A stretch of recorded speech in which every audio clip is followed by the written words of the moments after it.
Hi guys, welcome to another KamicarzCreations video. Just want to have a look at a few things today on the little Celica and probably ask for some advice for some people out there that have got these builds. One thing I want to change is that intercooler. It's really ugly hanging out there. It's actually missing the chin piece off the front of the car, which wouldn't fit on with the intercooler there. So I'm looking at a few intercooler options. I've had a look on eBay. I'd like to see what some other people have used, but I'll have you have a look inside the engine bay as well, because I've also looked at some of the intercooler piping and turbo changes. So we'll have a look inside the engine bay and I'll show you what I've got, and I'm open to suggestions of changes and things that people have used. This is my intercooler at the moment, pretty damn close to the ground, and as you'll notice, I haven't got that chin piece on the front of the car that joins the guards together, so I'm after one of them if anyone's got one laying around. But that intercooler is down too low. I do want to get this registered, even if it's on Club Rego, and I don't know that, even though that I think 100mm is our clearance, we've got to be off the ground for any car, and that's 100mm off. But I need to get that chin piece on there. So been looking at a few eBay options.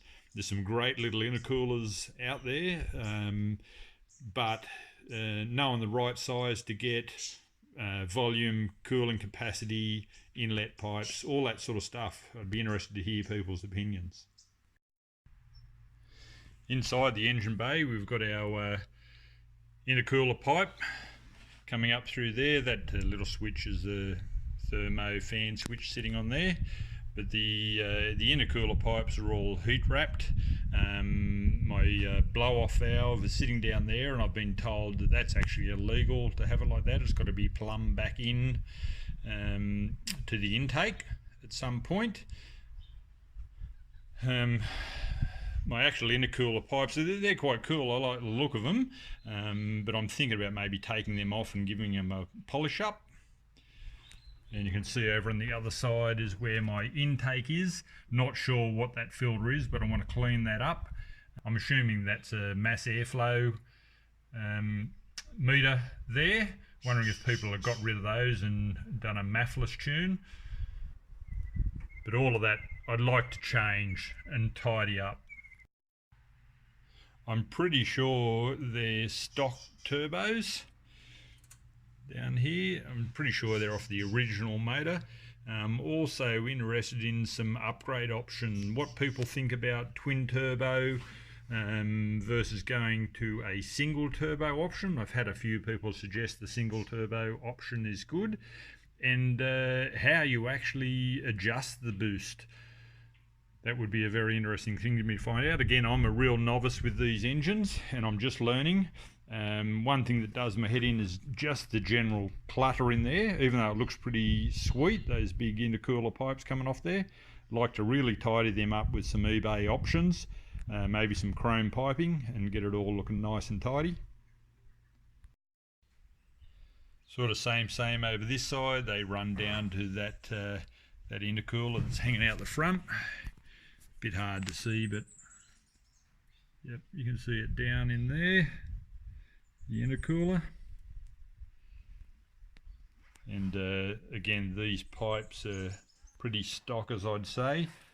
I have seen a few online that look pretty good. Again, be interested to know what people have bought and changes they've made. This engine has actually had the head offered.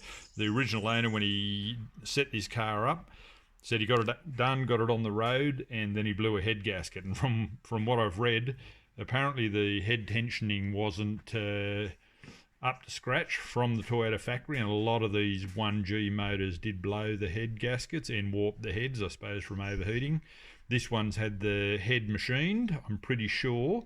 It's got one of those kinetic, I think it is, the kinetic 3-ply head gasket. I put one of them on a Hot 6 that I've built that's sitting in my UC Tirana, It's a 3-ply metal gasket specifically for forced induction, so hopefully that's a good upgrade on this. And he said had ARP head bolts put in. I'm just waiting on the receipts. He said he's got a copy of them to get some updates on the specifics of this engine. But from the reading I've done, the 1G motor is pretty strong in the bottom end, and pretty good up to about 500 horsepower standard. And the bottom end's not bad. It was just that top end that let them down. So having said that, I'd probably leave the bottom end the way it is. I really like the 1G motor, but I am looking at upgrades of intercooler setup,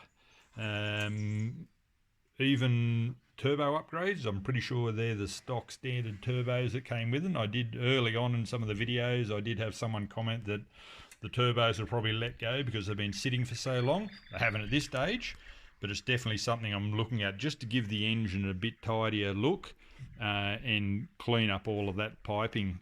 So any ideas and suggestions you got would be greatly appreciated. So yeah guys, that's the little girl. Make sure you like and subscribe and put some comments and tick that little thumbs up down there. Get it pushed up in the YouTube statistics. Keep it up the top there. Let's promote these awesome little cars.